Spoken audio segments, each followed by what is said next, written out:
Zdravo, moje ime je Katja. Pri Razturi na maturi učim slovenščino in na vašo željo sem za vas pripravila tale webinar o glasoslovju. Followajte nas na Instagramu, subscribajte se na naš YouTube channel in se registrirajte na naši platformi. Naloge iz glasoslovja se na maturi res pojavljajo praktično vsako leto, tako da si bomo danes pogledali nekaj primerov, ki jih na to temo najverjetneje lahko pričakujemo.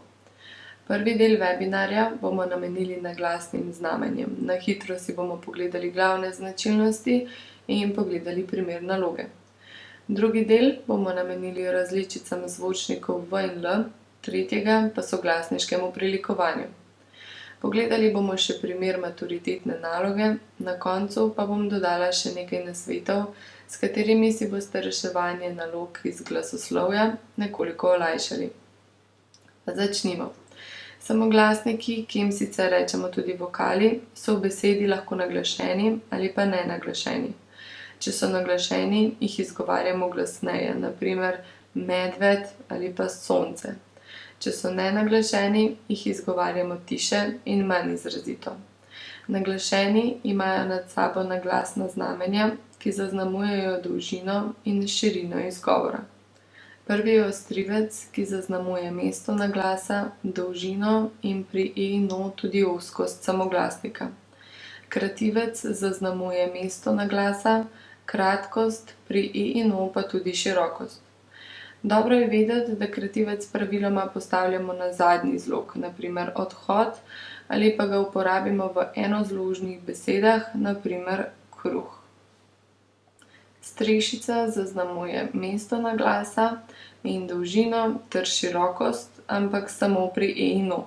To sta na primer teta ali pa voda. Strešice načeloma postavljamo na zlog, ki ni zadnji, ampak kot pri vseh ostalih pravilih tudi tukaj obstajajo izjeme. Na primer smet, ki ima na zadnjem zlogu ostrivec, kaloriferij strešico na zadnjem zlogu ali pa kis, ki nosi ostrivec kljub temu, da gre za enozložno besedo. Kako pa je s polglasnikom? V nekaterih besedah ga zapisujemo s črko e, na primer pes ali pa izven. Pred r-jem ga ne zapisujemo, ampak samo izgovarjamo. Če v takih primerih zapišemo naglas, mu dodamo ostrivec nad r, na primer obrt ali pa prt. Naloga, ki preverja znanje naglaševanja, se pojavlja na več načinov. Ali morate naglas postaviti sami, ali pa iz besedila oziroma kakšnega nabora besed izpisati besede, ki nosijo nek specifični naglas. Tukaj le bomo naredili kombinacijo obojega. Če želite, lahko ustavite video in najprej poskusite sami, lahko pa pogledamo kar skupaj. V primeru vaza gre za dolgi a, torej ostrivec. Kruh je enozložna beseda in take imajo, kot smo rekli, ponavadi krativec. Krativec ima tudi potep, saj slišimo, da gre za široki e in je naglas na zadnjem zlogu. V besedi trta lahko slišimo poudarjeni polglasnik, trta, tako da r nosi ostrivec. Čeprav ni čeprav, ampak je čeprav. Potem naslednji je mehkoba. Slišimo dolgi in široki o, torej dodamo strešico. Brskanju dodamo ostrivec na r, ker gre ponovno za polglasnik. Naprej brezno, ni brezno, je dolg in širok, potem ropot s krativcem, ker ni ropot, prav tako gre za naglas na zadnjem zlogu.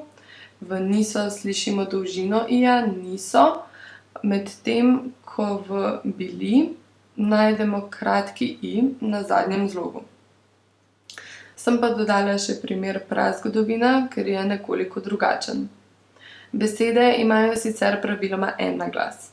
Imajo pa več naglasov, nekatere tvorjenke in prazgodovina je ena od njih. Gre za sestavljanko, tako da ima ostrivec na i, pa tudi na a. Takole izgleda še v razpredelnici, mi pa gremo kar naprej. Druga skupina glasnikov so soglasniki ali konsonanti. Vse zvočnike najdemo v besedi mlinarjev. Pri nekaterih zvočnikih prihaja do glasovnih premen oziroma sprememb. To se zgodi, ker se zvočniki prilagajajo glasnikom, ob katerih se znajdejo. Največ različic ima zvočnik V. Prvi je navadni V, ki ga izgovarjamo, kadar stoji pred samoglasnikom iste besede, na primer svet. Drugi je ustnično-ustnični ali dvoglasniški V.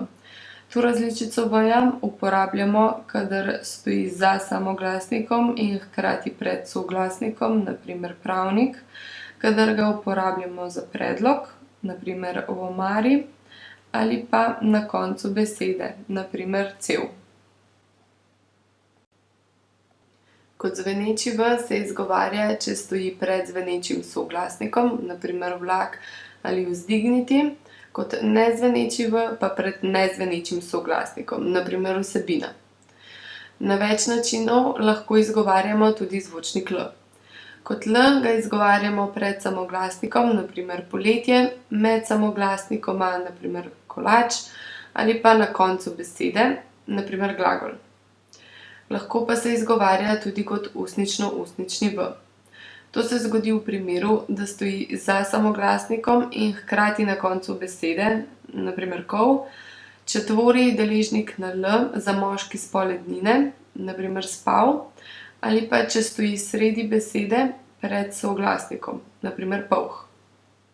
Gremo naprej. Poleg 6 zvočnikov soglasnike sestavlja še 15 nezvočnikov. Zveneči nezvočniki, zvočniki in samoglasniki se izgovarjajo zveneče, nezveneči nezvočniki pa se izgovarjajo nezveneče. Že od osnovne šole vemo, da so zveneči nezvočniki vsi soglasniki v povedi Žaba gode džez in da nezveneče nezvočnike najdemo, če iz povedi Ta suhi škafec pušča odvzamemo samoglasnike. Glede na to, kako jih izgovarjamo, jih lahko povezujemo v pare. F, H in C so brez parnega nezvočnika. Glasovne premene oziroma spremembe najdemo tako pri samoglasnikih kot pri soglasnikih, ampak za tip naloge, ki nas pogosto čaka iz glasoslovja, je pomembna predvsem asimilacija ali prilikovanje nezvočnikov. Sliši se zakomplicirano, je pa v resnici povsem enostavno. Vsem nam je znan tale primer glasba. Razlog za to je, da se v besedi pojavlja zaporedje nezvenečega in zvenečega nezvočnika. B, ki je zveneči nezvočnik, vpliva na S, ki stoji pred njim, da ta poišče svoj zveneči par, torej se izgovarja Z. Lahko pa se zgodi obratno. V primeru hrbtenica se B izgovarja kot P. T je nezveneči nezvočnik, ki vpliva na črko pred seboj, tako da B poišče svoj nezveneči par, ki je P. Torej, drugi nezvočnik vedno vpliva na prvega. Sodi pa sem še eno pravilo, in sicer, da na koncu besede zveneče nezvočnike izgovarjamo nezveneče. Na primer mlad, ki se izgovarja s T-jem, ali pa ugriz, ki se izgovarja s S-jem. Okej, takole bi lahko izgledala naloga na maturi, vi pa bi morali zapisati izgovor podčrtane črke. Tukaj spet lahko date na pavzo in poskusite sami, mi pa si kar poglejmo.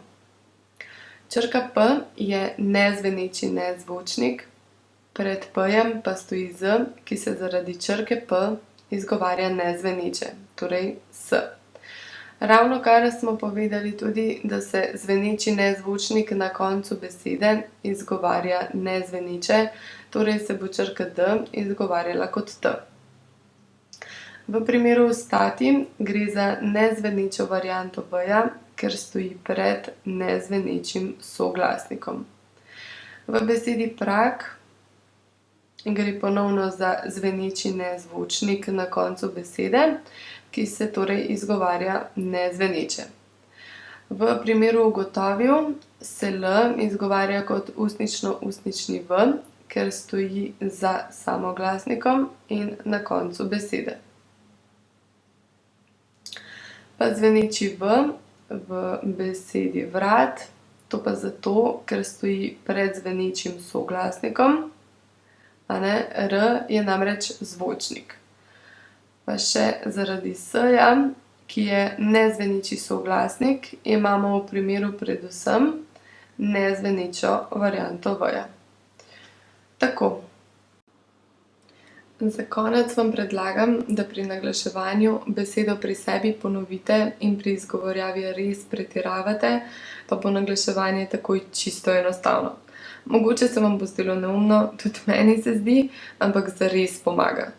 Hitro se namreč zgodi, da mislite pravilno, zapišete pa napačno. In s tem, ko ponovite pri sebi, takoj slišite, da ne gre za hotel s strešico ali krativcem, ampak hotel z ostrivcem, ker je izgovor enosko.